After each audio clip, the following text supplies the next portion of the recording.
que o ministro do STF, Gilmar Mendes, falou sobre a polarização em pedidos de impeachment, toda essa repercussão que está acontecendo depois que ele decidiu que apenas a PGR, a Procuradoria-Geral da União, pode fazer pedidos de impeachment contra ministros do Supremo. E na avaliação de Gilmar Mendes, eles foram motivados justamente pelas pautas que estavam em julgamento. Vamos ouvir.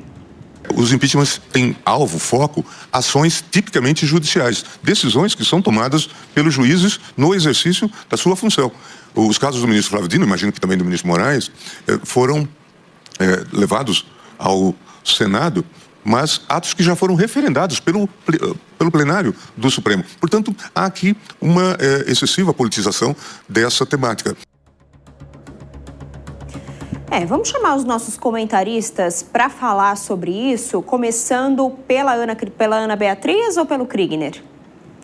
Vamos chamar primeiro o Kriegner. Kriegner, sobre essa fala do ministro Gilmar Mendes. Ele disse que isso foi só, na verdade, uma tentativa de colocar o impeachment conforme prevê já a Constituição e que isso, na verdade, essa discussão é fruto de uma polarização. Qual que é a sua avaliação? Existe realmente algum fundo político nessa repercussão toda em cima da decisão do Gilmar Mendes? De maneira nenhuma, Vitória. Isso aí que nós estamos vendo é a PEC da blindagem 2.0, né? Na verdade, agora voltada para proteger ou mesmo até dificultar o caminho do cidadão comum em tomar as decisões, na verdade, em emanar ali esse poder realmente que é previsto pela Constituição. Antigamente, como é que funcionava? É importante as pessoas saberem, até ontem, né, como é que era a decisão.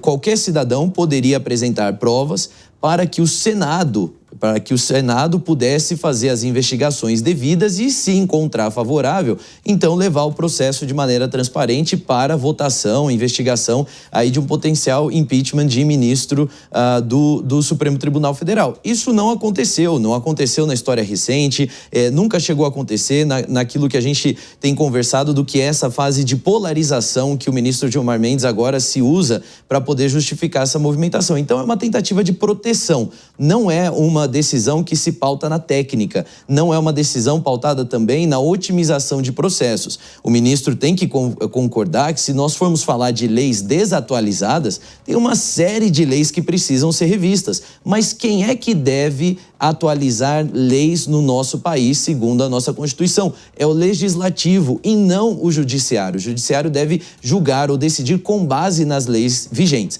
Agora, o ministro Gilmar Mendes faz essa movimentação, que é uma movimentação de proteção própria do corpo de ministros do STF e não visa o interesse nacional.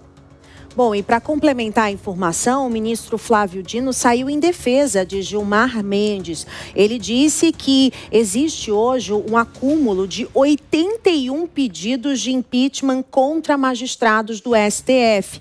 E aí, abre aspas, isso jamais aconteceu no Brasil e em nenhum país do planeta. O que temos que analisar é se há pedidos que tenham plausibilidade ou se é mais um capítulo da desconstrução poética e arquitetônica.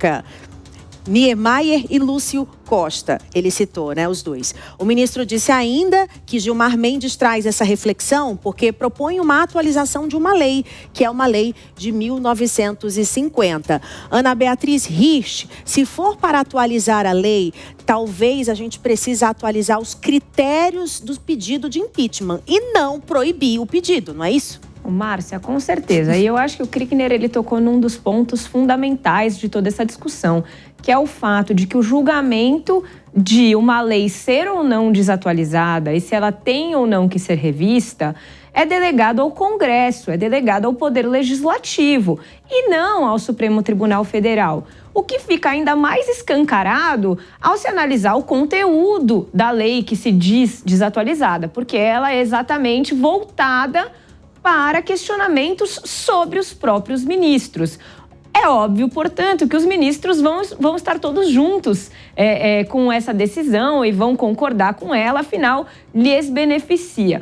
O que eu acho é o seguinte, a gente preza tanto pela democracia, pela transparência, pelo respeito às normas legais, que se fosse haver uma atualização desta lei, seria exatamente para refinar critérios e a forma como ela tramita, e não simplesmente tolher dos cidadãos o direito de se manifestar contra aquilo que eles acham injusto.